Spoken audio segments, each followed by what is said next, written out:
Welcome to YOUCANIC. In this video, we're troubleshooting a Mercedes diesel with a OM642 engine.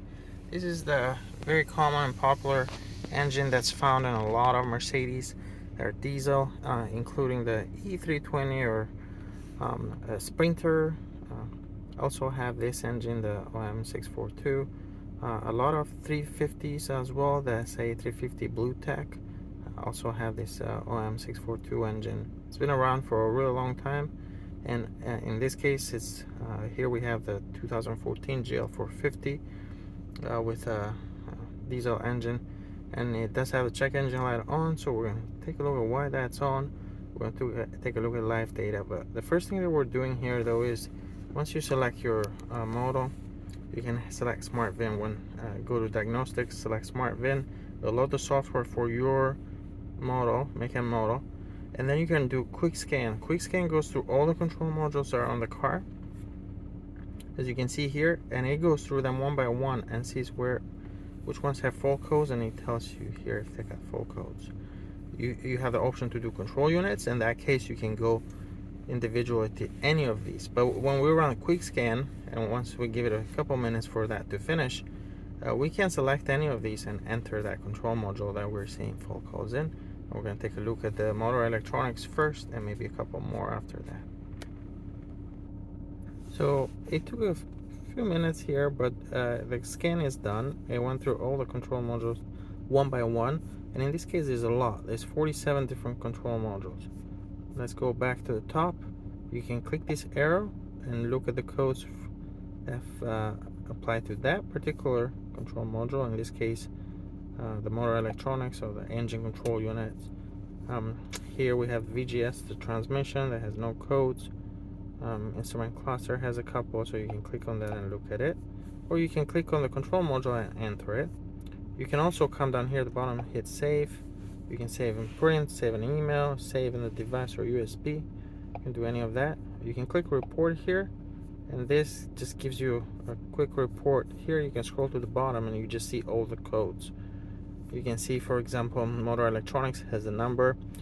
Now you can see these are stored, so when we run clear, these codes will clear, but if you clear them without fixing the issue, they'll return. This code right here is stored and current. Output of electric fan 1 had electrical fault, so that cooling fan, it's probably not running. There's a chance this car might overheat, but that code is not going to clear. These other ones will clear, but again, if you didn't fix the issue, these codes will return. You can see all these stored will clear, stored and current. Front SAM, rain sensor has a malfunction. That is the sensor that's on the windshield. Now we can't enter any of these control modules. If I go back here, I can hit erase. It's gonna go through these control modules one by one and erase the codes that are stored, but the ones that are current won't clear. We can hit any of these control modules and then enter it. Here you can see we're an engine control unit. We can read the codes. If we hit erase here, we're only going to clear the codes from this control module. So let's go ahead and hit clear, and then you can see all the codes cleared except that one that shows us current. Go to live data, and then here is a lot of live data. You can look test values while idling, for example. You can look at these values right here,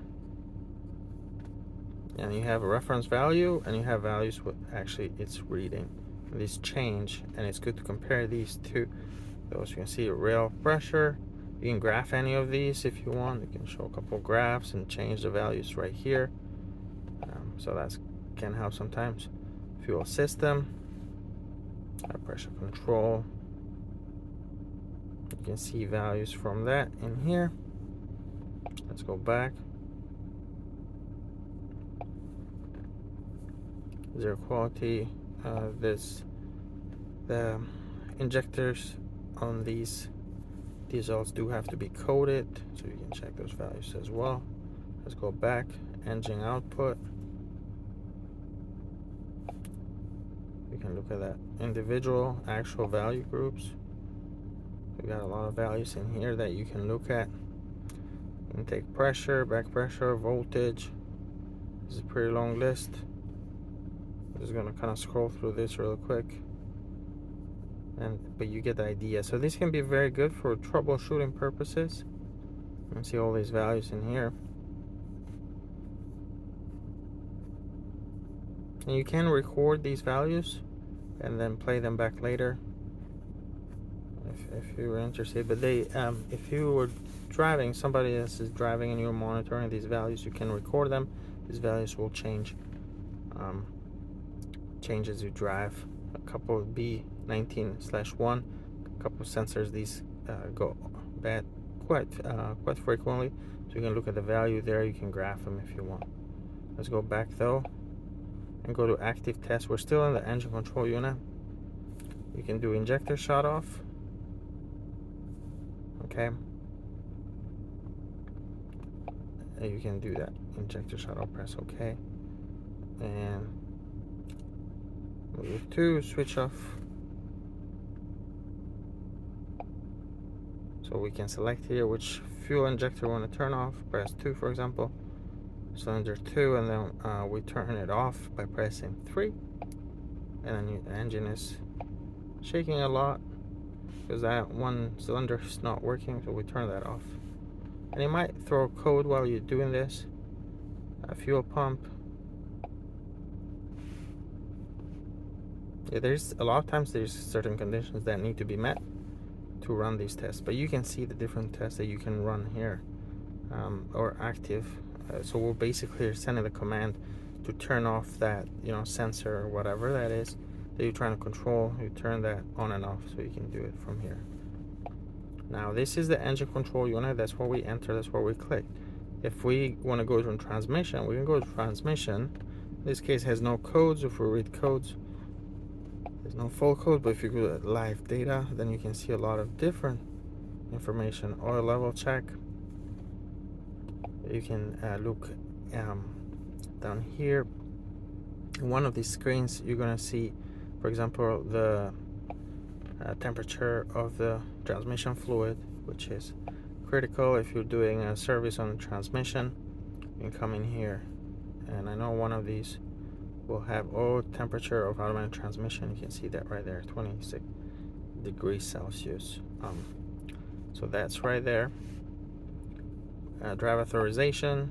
Transmission is an anti-theft device, so if there's an issue, if it's not programmed valve body or something like that, it won't give the okay. You can see there, oh yes, that's why we can start the car. But if one of these words no, you wouldn't be able to start that engine. And here you can see position of the gears as you change them.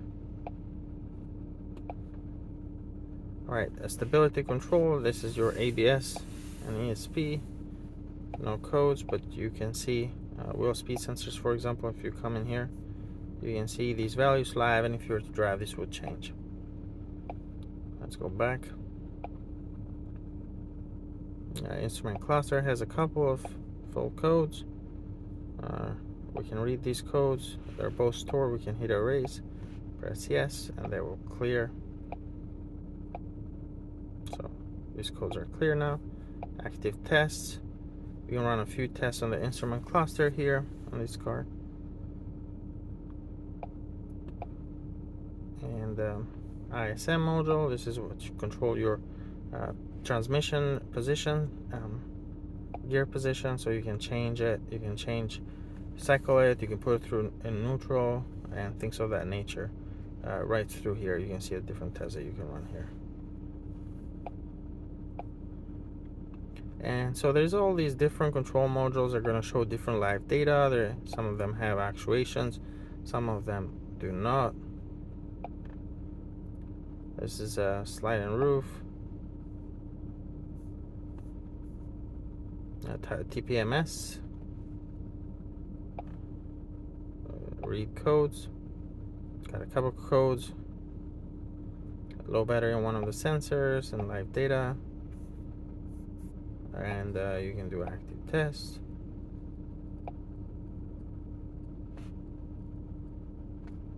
I'm gonna say no there. It walks you through the test procedure for that sensor for left front. But that's it. As far as running a full scan on this Mercedes, if you got a diesel, you know, that's the most important control module, most likely what you're troubleshooting. But these vehicles do have a lot of control modules on them, so you can scan any of them and look at the codes. Now if you keep going back here, you can also, I ran a quick scan, that's where we were at. You can, if you know which system you're troubleshooting, you can go to control modules and then select whichever system. I find it easier to just run a quick scan and have a list of all the control modules in there. If I go back here some more, if I go to maintenance, there is a few functions in here, and not all of them are going to apply to this vehicle, but you can see ABS service, for example, or DPF regeneration as well, which a lot of times should take place on its own, but if there's an issue, it won't automatically start on its own. So you can you might have to force a DPF regen. Go to motor electronics, and regeneration particular filter while idling, or teaching process after replacement on DPF, and you can see, or teaching the DPF filter after you replace the engine control unit. You have to do that if you change either the DPF filter or the ECU. Basically, regeneration of diesel particular filter when idling. This might be one that you want to run if you have a code for high salt content. Running this sometimes will heat that DPF filter to pretty high temperatures and cause the salt to clear up and get out through the exhaust. It's a process the car runs automatically, but if there's an issue, sometimes these kind of refuse to start the process. So you can start that process here on your own by forcing it here. And as you can see, should the manual regeneration be started, press yes, and it's telling you the conditions that need to be met, and you would press next, and you need to turn on the ignition and run that and warm up the engine. But you gotta be extremely careful, because if you got a lot of oil, there shouldn't be any oil on that DPF filter, because it's going to hit pretty high temperatures to really high temperatures, and oil can catch fire. So be extremely careful if you're running this procedure on your diesel Mercedes, regen of the diesel particular filter. So keep that in mind when you run that. But that's it, and thank you for watching YOUCANIC, where you can be the mechanic.